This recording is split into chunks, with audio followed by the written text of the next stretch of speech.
and good wishes for all of us. Who we respect Rika Nurmasari Sensei and Mrs. Farida Budiningsih. So today we want to present to you about our project. Before we start, we want to introduce ourselves. So we start. My name is Vanessa Naliman Pandu. My name is Pratista Agatha. My name is Riva Kairus. My name is Karmel Saputri. My name is Azhara Putri Mulyana. Okay. We are from Bebelas Team.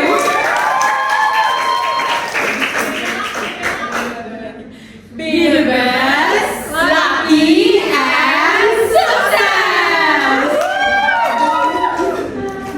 Okay, guys. Let's start the presentation. The first is about the background of our project. As you know, guys, in our environment, there are several fish ponds. Maintaining the fish ponds at Senior High School Lachilangsi requires attention to water volume, which can decrease due to evaporation and can make effect to ecosystem in the fish ponds. To solve this problem, we make the innovation using the microbits and sensor to monitor waterfalls in real time and provide warnings of significant decreases. Next, the innovation will be explained by Riva. Okay, from the circumstance that mentioned in the background before, and finally we discussed and decided to make a tool that we named COLAC. So, COLAC is a detector for turbidity and lowering of pool water levels with a sensor that will monitoring the intermediate objects or auxiliary objects surround the tool. We can see from the picture there are several supporting parts to support the tools for its function. And why we name it COLAC? So COLAC is not a food in here. COLAC is an abbreviation from two words that is coding and lucky. So coding means that our tool is based on a coding program on Microbit, and then the lucky is taken from our group name, so it has the same meaning. So we feel and we have to believe that our tool is bring the luck and blessing for the environments, especially for the ecosystem water. And the next.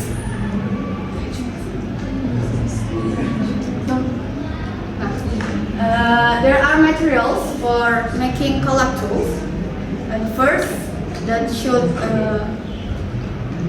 there is a microbit complete with the sensor.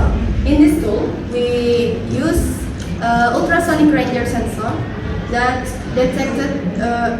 will detect the movement of water.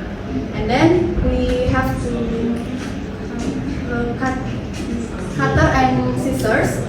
And then there are aquarium and acrylic for protect the microbit. And then for the turbidity, we use flashlight and mirror.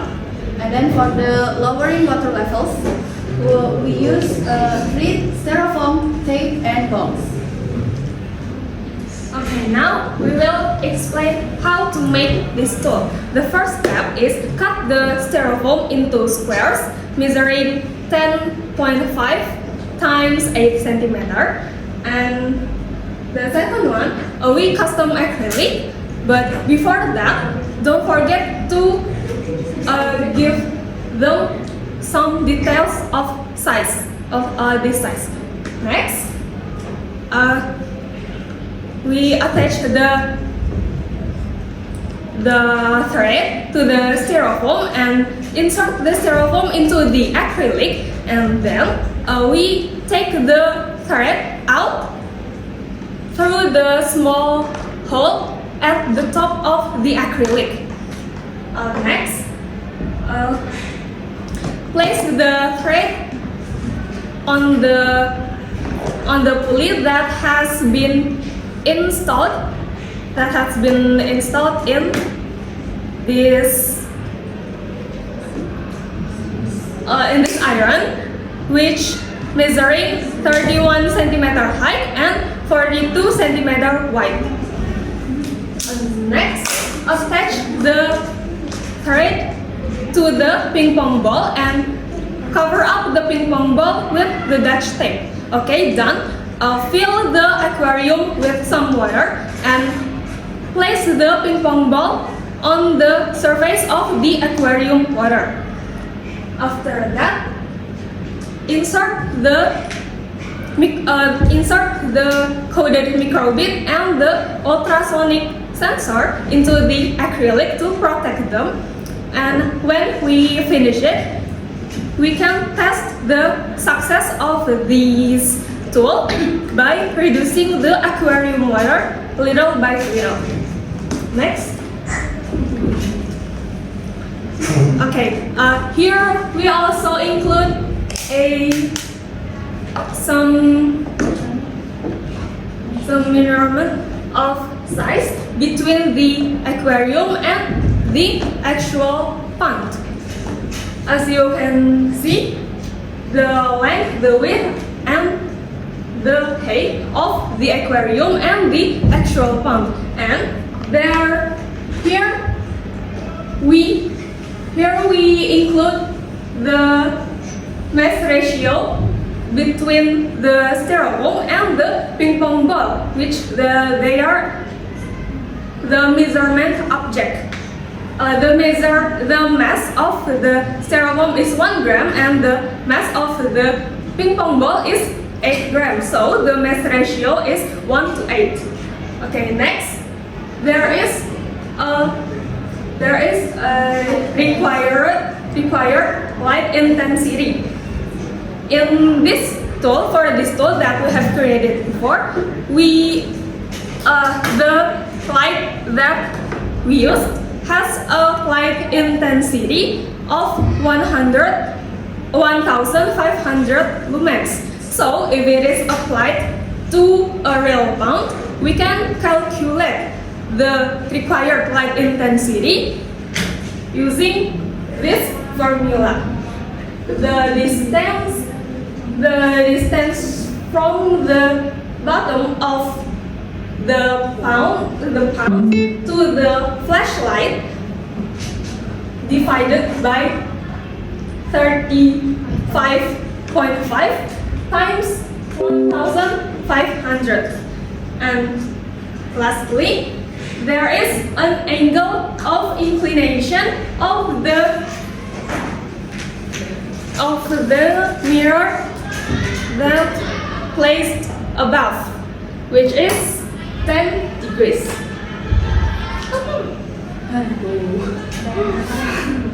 Okay, the coding and the ways of working will be explained by Vanessa. Before we start, based on the screen, how many blocks do you guys see? So many. So many. Yes, many.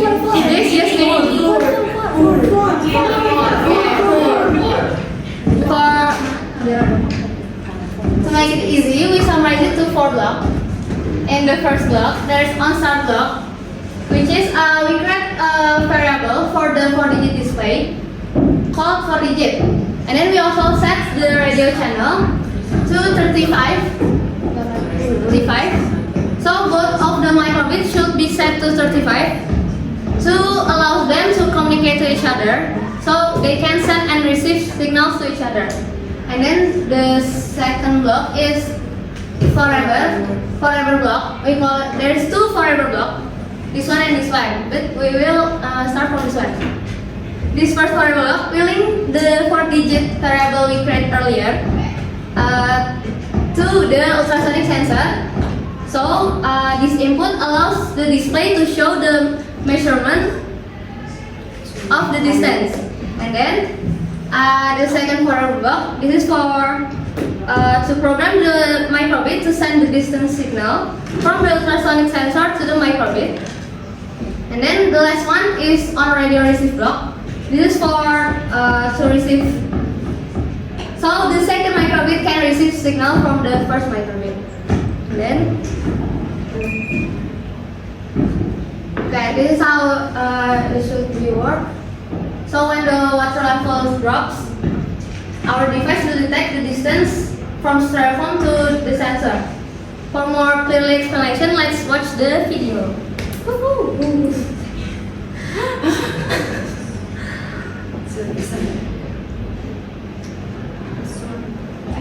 Ada itu nggak? Ininya tadi mati loh betul. Apanya? Ya udah mati. Matiin aja. Bentar pakai ini. Itu nyala, udah nyala. Enggak. Enggak tadi udah nyala. Enggak. Speakernya ini ada yang pakai speaker atau pakai fokusnya? Pakai speaker.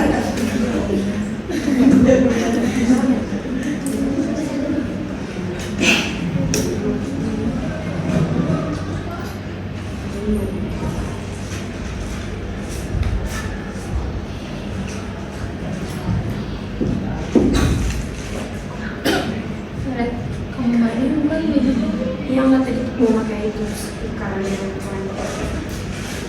Ini pakai yang ini. Ada suaranya nggak? Iya deh.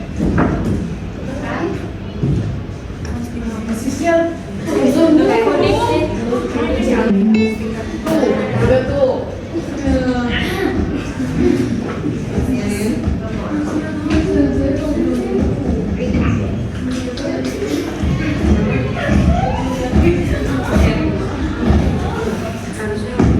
So this is in normal position, guys.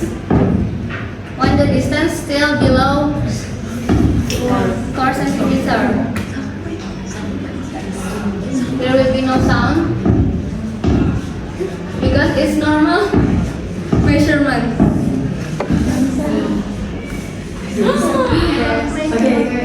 Apakah ada juga? Kita nyoba ini.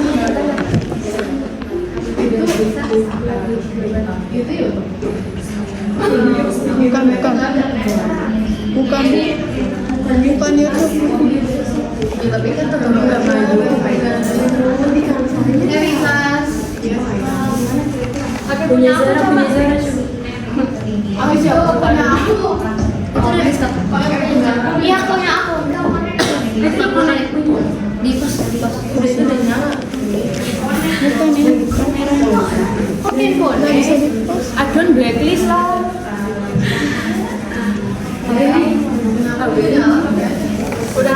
Because there's technical issues, guys. Oh.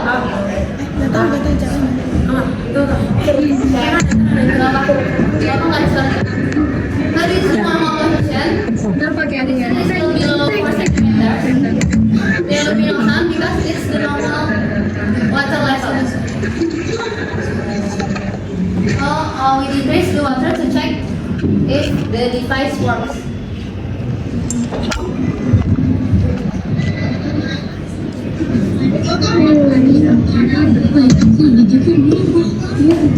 Udah kelihatan dari sini.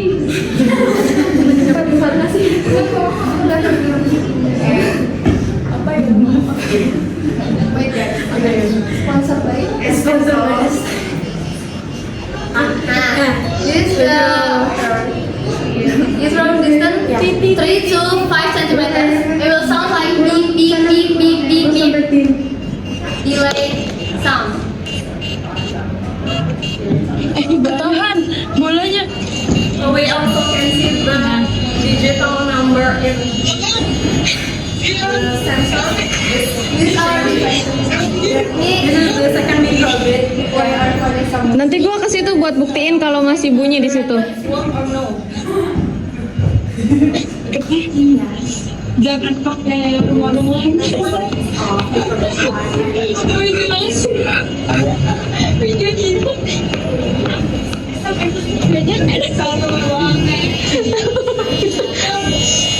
Masih bunyi. Oh ya, kasih lihat dulu ke sana.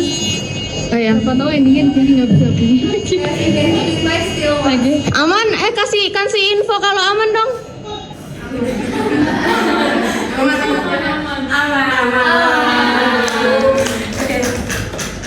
And next is our second device, which is for light sensor plus radio. This is for checking the water turbidity. For detecting turbidity, the codec is similar, but we use a flashlight to support our device. The on-start block, same like earlier, is for set the radio channel. The forward block is to convert the received light into a numerical signal to be sent to the other microwave. And finally, on the radio received, it will convert the received signals from the first microbit into an alarm sound. Next.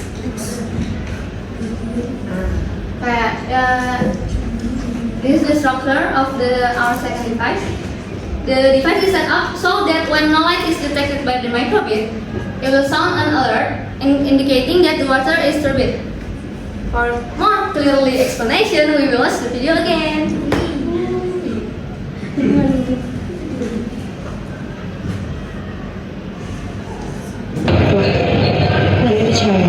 Terus dia bunyi satu kali.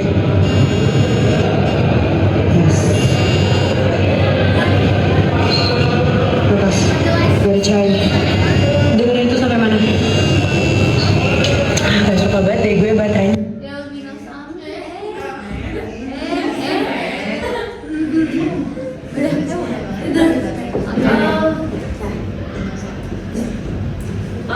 The adventures and the challenges will be explained by Zara.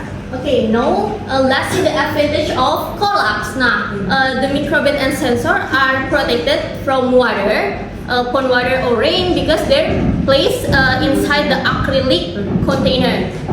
The microbit is inside. Jadi, the microbit and sensor are protected from water. That will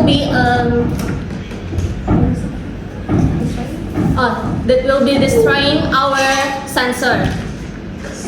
Second, the concept or model of the tool can be applied to different sizes and types of phone. This is only needing to adjust the scale of the phones.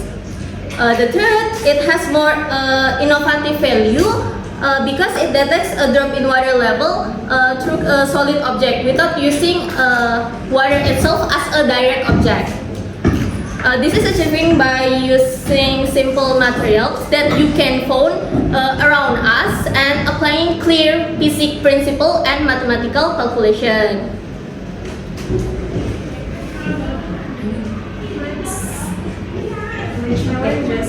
Besides the advantage, we also have some challenges during we create the tools. First, the battery power was not strong enough. So when using two sensors at the same time, it's not kuat. Yeah, not strong enough. Second, sometimes the sensor for the display didn't measure the distance correctly and display number didn't match the actual distance. That will for the example it's should be 7 centimeter, but it's show the number is very high. The third, the signal could not be transmitted over long distance due to the limited range, and the microbit radio sensor it can only reach 70 meters on the same room. If you see Vanessa moving in the previous video, it's use sensor radio. Why are Vanessa moving in same room? Because the signal is not strong to make a higher signal to receive the microbit. So it only 70 meters in the same room.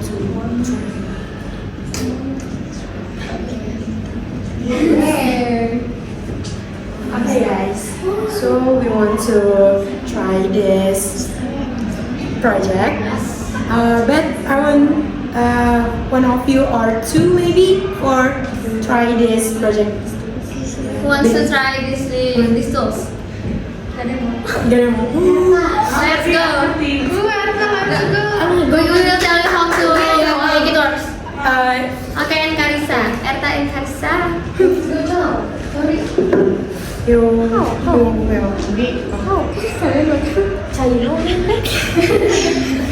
English area only. English to me.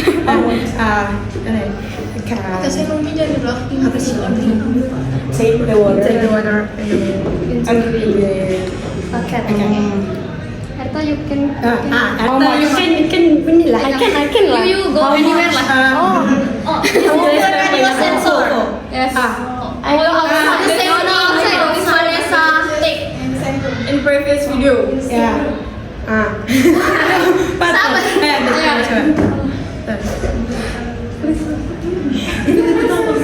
And put it. Yeah. Nah. This. Wait. Where is the signal? Yeah. So. There are signals. Berarti Ya. Nggak apa-apa ya. berarti jarak signalnya kalian udah buka ini sampai berapa? 70 meters, but still in the same room. Berarti kalau misalnya I'm in the outside nggak akan. Yeah. It's hard to catch the signal. Ini belum. This is in The digital number is changing. the number is 4. Yeah. And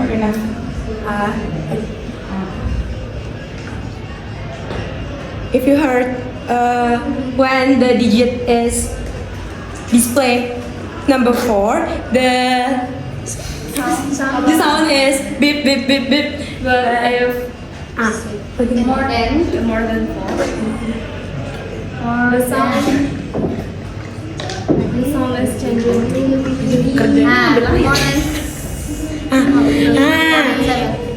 More than 7. Gender. So it will sound like that if it's more than 7 centimeters. Oh yeah. If you all remember, I said before the 4D display is not strong enough. The solution is we replace the surge battery power to a laptop battery. Laptop surge power. Yes. This is laptop source power like this. So you all can see this tool is working. Wow. Thank you guys. Sakul. So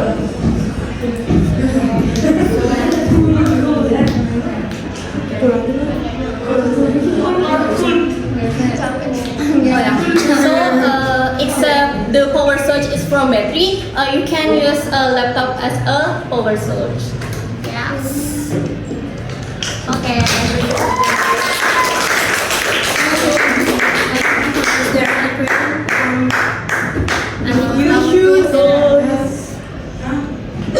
Before we end this presentation, is there any question? Can I speak in English, guys? Ada yang mau nanya? Kata. Okay.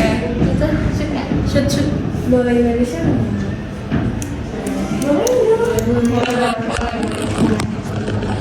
Kan tadi perkenalkan, nama saya Kandidat Tanuraya. Jadi saya mau tanya, tadi kan dipresentasikan bahwa kalian menggunakan 2 microbytes, ya kan? Terus kalau misalnya satu aja, apakah alatnya bakal tetap berfungsi? Terus kan mungkin tujuan dari STEM itu sebenarnya untuk kehidupan sehari-hari kan? Apakah bisa diimplementasikan atau enggak? Misalnya kalau kita implementasikan di kolam yang di Nepal ini, apakah katrolnya akan berfungsi secara optimal atau enggak? Oke, terima kasih. Thank you. Next.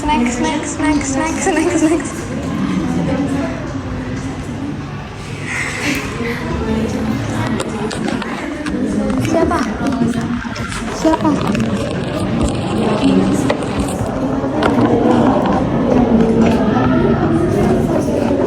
Itu tapi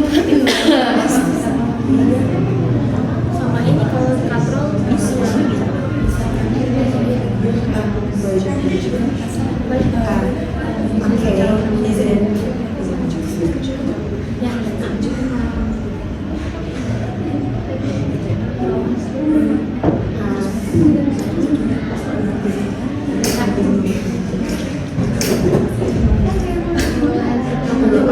Oke, we will answer in bahasa. Jadi kan tadi akan nanya kalau misalkan kita kan pakai 2 mikrobit, kalau misalnya satu bisa atau tidak, dan apakah bisa diimplementasikan di dalam kehidupan sehari-hari, terutama di kolam Nepal ini. Jadi sebenarnya kita bisa menggunakan 1 mikrobit saja. Hanya saja kenapa kita di sini menggunakan 2? Itu karena satu itu sebagai sinyal buat speaker. Jadi suaranya tuh nggak cuma ada di satu titik ini aja. Jadi suaranya tadi kan kayak pas kata bawah dia bisa jauh. Nah, terus kalau misalkan dia pakai cuma 1 mikrobit, dia cuma bisa di titik tersebut. Jadi kan misalkan kita nih taruh di area sekitar kolam, berarti yang akan mendengar suara yang dihasilkan oleh styrofoam dan juga bola pingpong ini hanyalah orang-orang yang terdekat di sana. Nah, untuk orang-orang yang jauh jaraknya dari si mikrobit ini mungkin akan tidak terdengar seperti itu. Itu Ya, juga bisa. Awalnya juga kita pakainya 1 mikrobit, cuman pas kita tahu kalau ternyata suaranya cuma bisa sedikit, terus juga ada kayak tambahan kayak bisa nggak kalau misalkan dia dibawa jauh, maksudnya apakah suaranya bisa terdengar jauh gitu. Terus makanya kita menggunakan 2 mikrobit. Terus buat kontrolnya bisa digunakan atau tidak itu bisa, karena kebetulan kita juga udah mikirin sematang-matangnya gimana caranya kita bikin yang prototipe ini bisa sama seperti yang ada di kolam. Cuman mungkin pembedanya ada di dindingnya ya kan. Kalau ini kan bening ya, jadinya udah bisa kelihatan. Kalau yang itu kan betul. Tapi ini Sebenarnya- udah kita matang banget pikirannya. Iya, kalau nanti misalnya mau diterapin di kolam juga, kita bukan berarti bikin katrolnya lebih gede. Kayak misalnya ini kolam itu, terus jadi ukuran katrolnya harus segini, enggak, ukuran besinya maksudnya. Tapi kita tetap pakai besi yang ukuran ini. Paling nanti bedanya yang benangnya ini pasti lebih panjang karena dia kan buat ke bawah ke airnya itu lebih dalam kan. Jadi kita ini cuman ininya aja yang diganti kolam, tapi besinya katrolnya tetap pakai yang ini. Benangnya lebih panjang.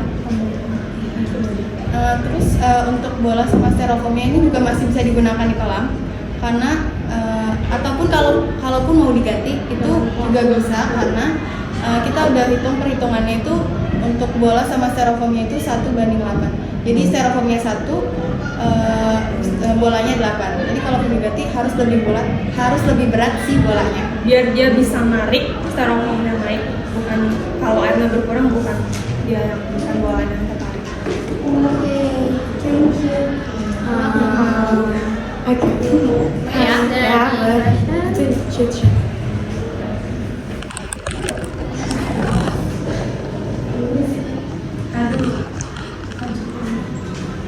Konnichiwa.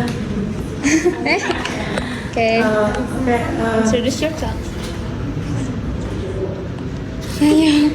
Oke, makin dulu aja lah ya. Ya. Izin bertanya menggunakan bahasa Indonesia. Jadi saya Karisa, perwakilan dari kelompok 1, ingin bertanya dalam pembuatan ini, apakah sangat sulit bagi kalian atau emang biasa aja? Dan menurut kalian bagian apa yang paling susah saat proses pembuatannya? Udah itu aja. Thank you. Oke, bye-bye.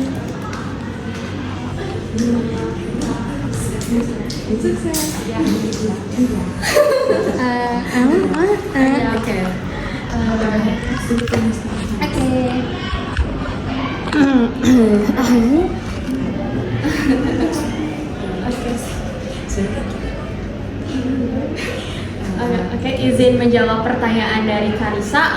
Naya, apakah untuk membuat prototipe ini sangat susah, sedang, atau mudah?